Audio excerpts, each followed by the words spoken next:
What's up, guys? Welcome back to the channel. Jordan here. Welcome to the Fitness Business Podcast. I'm going to talk today all about podcasting, how to launch it, how to optimize it, the systems, the processes you need, and how to optimize and scale it. It's going to be a two-part episode. And if you don't know who I am, my name's Jordan. My wife and I, Erin, we have built a $35 million online fitness business. Okay, we have two companies. We've sold our health coaching company, T4E Systems, seven-figure exit, and then now we run Impact Fitness Coaching Academy that we help health and fitness professionals basically start, grow, and scale their businesses in service of others. So quick backstory on myself. And I share that because a large part of our success has come through this podcast. Okay, so we launched this podcast on August 20th of 2018. That's when the first episode launched. Since then, we've recorded 2 episodes a week for over 320 weeks. Okay, so we're over 600 episodes in, 2.5+ million downloads. And I can honestly say that this podcast is a significant driver between or contributing to the $35 million that we've done between our two companies. Okay, so I'm going to share in this episode how to know if you should start a podcast. What's the best time to do it? When does it make sense? And then we'll jump into how to create a podcast repurposing machine, meaning I'll show you how to turn 2 episodes a week into a YouTube video, 7 to 10 short form clips, 5 to 7 tweets or threads, 2 to 3 long form posts, 2 short form reels to promote the podcast, 2 emails, 1 SMS. So giving you 20 to 25 pieces of content, all for 4 to 6 hours of work tops. I'm also in this episode going to take you behind the scenes on how I run our Fitness Business Podcast, including all of my systems and processes, the equipment set up, etc. Okay, so on the next episode, we're going to jump into how to launch it, how to repurpose, all of the tactical stuff. Let's jump in. When should you launch a podcast? Okay, so when you're first getting started, and just so you guys know, we mostly speak and work with health and fitness professionals. Now, if you're watching this and that's not you, this is still going to apply, but all the examples and systems or tactics I'm going to give are in the context of the health and fitness coaching business. Now, when you're just getting started in the industry, and let's say you're not consistently doing $5,000 to $7,000 per month, or in other words, you have less than, let's say, 10 paying clients paying you $500 a month, I would really advise you not to get too distracted here. Just focus on having one clear offer for one clear avatar, a 3 to 6 month program, getting that dialed in, maybe adding a guarantee to a specific outcome. You're going to charge between $1,500 and $5,000. You want to focus on mastering your sales process. And instead of worrying about posting on every platform, you want to be more laser focused on one. I like Instagram to get started, but if you're already on Facebook, start there, share to Instagram, and just focus on getting some client results, okay? And getting your sales process and offer dialed in. Then once you have 5+ clients, or I would probably shoot for between 5 and 10, and you have some cash in the bank, then you want to think about deep content and wide content. There's an image here that I'm going to pop up that is from Scott Olford. So he's a business expert in our space, and he calls it the 3-lane marketing method. And I love this concept, but I'm going to kind of revise it a little bit. Okay, so you see here, he has sidewalk, slow lane, fast lane, and then the different types of commitments, patterns, frequency, etc. So take a look at this so you understand the concept, but think about it like this. Sidewalk, that's more of your top of funnel. Top of funnel meaning short form content, stuff that's not going to go super deep. It's going to go more wide, and it's just going to get attention. It has like short attention span. That's your Instagram post, okay? That's where you want to start. Again, because you don't have all the resources and time in the world. Then once you start to get that dialed in and you start signing some clients, now we want to think about slow lane and fast lane. Fast lane, more bottom of funnel, that's like you in a conversation with a prospect, you on a sales call. Okay, but eventually you're going to need to put in middle of funnel. Middle of funnel is depth. It's longer form. It's what you're listening to right now. But the majority of people who listen to this came probably from Instagram or came from more short form, more quick top of funnel. And so the goal is eventually you want to have your top of funnel, which is short form. It's getting people to then buy in and trust you just enough to now consume your middle of funnel content. So again, that's podcast, YouTube, things like that, right? The short form, the sidewalk, that's where you get new attention. The slow lane, the middle of funnel is where you really build trust with that attention. For example, we were at an event recently, one of our events, our Legacy Mastermind, and we had about 100 clients there. And I had people raise their hand if they said, what I asked was, who all here ended up, enrolling in IFCA because of our Instagram content? And, I got maybe like 5 or 10 hands raised. Then I asked, how many of you ended up joining IFCA due to our podcast and or YouTube? Almost everybody in the room raised their hand. That's because that's where you really go deep and create a client getting machine, because if somebody's going to sit here and listen and get enough value through you for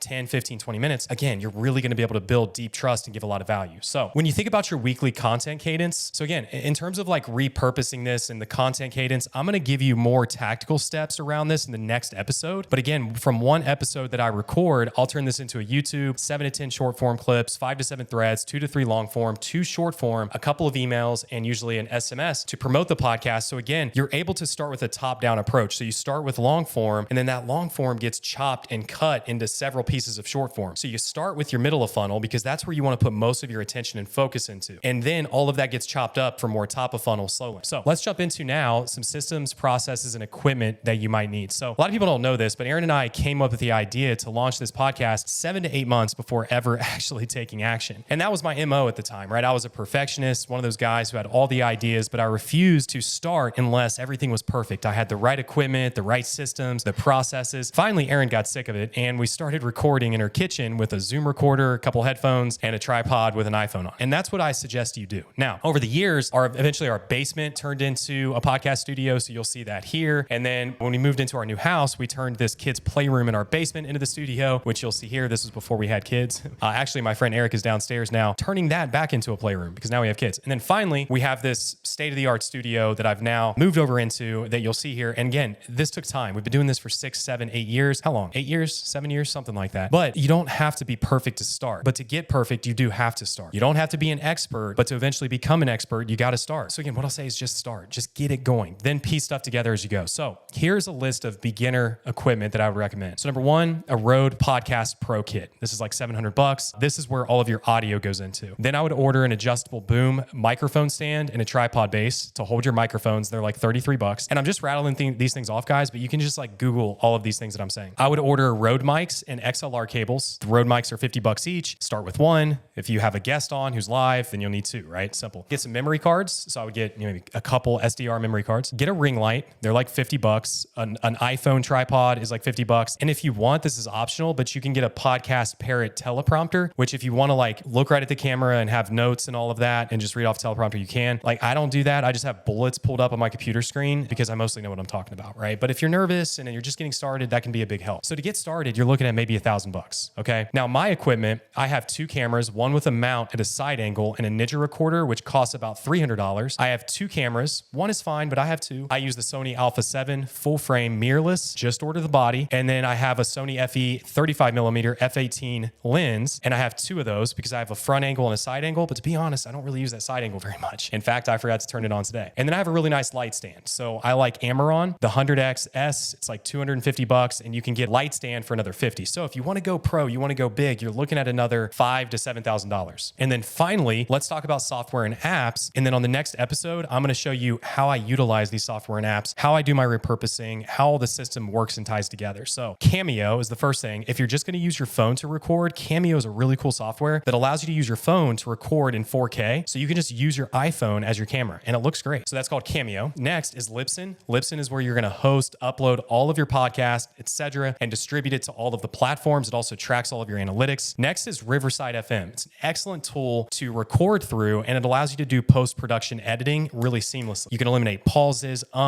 you can cut it and splice it, and it allows you to use like AI-based tools too to cut clips out of it. It's really great too for hosting guests, way better than Zoom. Next is Asana, which I'll run through how to use Asana for project organization, delegation, etc. Google Drive is where you're going to upload all of your episodes, the folders, the video files, everything, because if you save all this stuff, it can always be revisited in the future to repurpose further. And then Submagic. Submagic is a great AI tool for creating short form clips from long form. Riverside FM does this as well, but I've seen Submagic do a little bit of a better job. Again, that's it for this one, guys. On the next episode, I'm going to walk you through exactly how my whole system works, including how to structure your episodes, the outline, the titles, the hooks, and how to use ChatGPT to help you with R&D and content creation. Number 2, how I delegate these tasks to make sure that I can just create the episodes and everything else is done behind the scenes, including how I use Asana, Drive, and other systems to create all of this content from a single episode. Plus, I'll share with you how to launch your podcast effectively and some really great tips that I found over the years for podcast growth and how to convert more podcast listeners into customers. I'll see you over on that one. And thank you guys for listening. Hopefully this was useful and I'll see you on the next one.